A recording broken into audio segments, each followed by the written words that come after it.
late? The night shift? Like you, Batman. Don't try catching this guy in a jar. Welcome to WatchMojo.com, and today we will explore the comic book origins of the Firefly.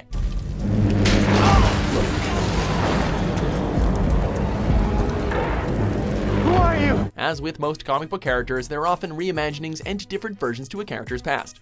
We've chosen to primarily follow the storyline which unfolded in 1952's Detective Comics number 184, which was expanded upon in 1959's Batman number 126, 1993's Detective Comics number 661 and 662, and 2003's Batgirl Year 1 number 5. The villain known as the Firefly has been seen in several incarnations. The first, debuting in 1952, was Garfield Lynns, a lighting effects expert.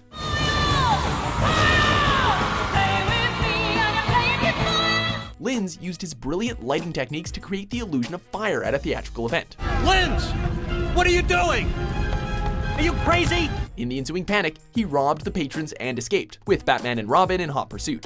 They almost caught him, but the world's greatest detective was misled by an actual firefly, which he and Robin mistakenly thought was a cigarette that Lynns was smoking. Lynns took inspiration from the mistake and named himself the Firefly. Fashioning a costume, he used his manipulation of light to go on a crime spree. Eventually, Lynns was captured when the dynamic duo used his own lighting tricks against him. Batman, color me unimpressed. In 1959, the Firefly showed up in Gotham City again. This time, however, he wore a different costume and was indeed a different person. Rather than Garfield Lynns, this was Ted Carson, a playboy from one of Gotham's most prestigious families. Carson led Batman, Robin, and Batwoman on a merry chase before they caught him. It turned out that Carson's fortune had been frittered away and that the former millionaire had turned to crime in order to pay his gambling debts.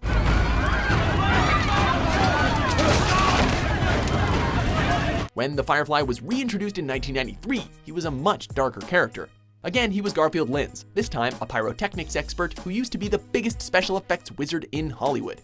Unfortunately, his love of fire had unhinged him, turning him into a dangerous arsonist who was burning up selected targets in Gotham. Yes, you were wrong, Cass. And I'll show you how wrong you were. I'll show them all. Robin learned that Lynns was an orphan and that he had a sister named Amanda. She revealed that when they were children, potential parents would talk about all the places they would go when they had adopted Garfield and Amanda. Unfortunately, they all backed out of the adoption after they got to know Garfield. Now, he was getting his revenge by burning down the amusement park, the zoo, and all the other places they promised they would go as a family. With that information, Batman was able to track him down and capture him. Another revision came about in 2003. In this retelling, Lynns was again a Hollywood special effects expert. However, he intentionally caused an explosion that caused serious damage to an actress. It became clear that Lynns had a sick fascination and an obsession with fire, and his career was over. He quickly joined forces with Killer Moth, a villain who had a unique gimmick, forcing other gangsters to pay him protection money. Unfortunately for Killer Moth, Firefly proved that he was more interested in creating massive fires than in shaking down other crooks. A more recent iteration of Firefly came along in 2013. Cindy Cook, an enormously wealthy and famous film star, was being stalked by Garfield Lynns, a, yes you guessed it, pyrotechnic specialist for the film industry. Let me get you out of here. Lynns. Let me get you out. She also revealed that until recently, she had been seeing a man named Ted Carson, whose charred body had just been discovered, clearly a victim of the Firefly. Kids, tough break. Hope you like it hot. Batgirl and Nightwing hunted for Lynns and found leads indicating where he would strike next. However, this was a ruse. His actual target was Cindy, whose penthouse he torched. But this in turn was also a diversion. The body inside wasn't really Cindy Cook. She had been kidnapped by the Firefly.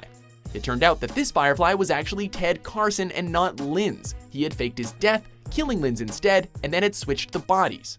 His whole campaign was an elaborate trick to make Cindy run away with him. Fortunately, Batgirl and Nightwing brought him to justice instead. The Firefly makes for a formidable opponent, especially after he switched to his fire-based weaponry. When he's around, it's guaranteed that audiences are in for a hot-ass time. 'Cause I got the hottest show in town. You said it. Are you a fan of the villainous Firefly? For more comic book origins, be sure to subscribe to WatchMojo.com. Next time.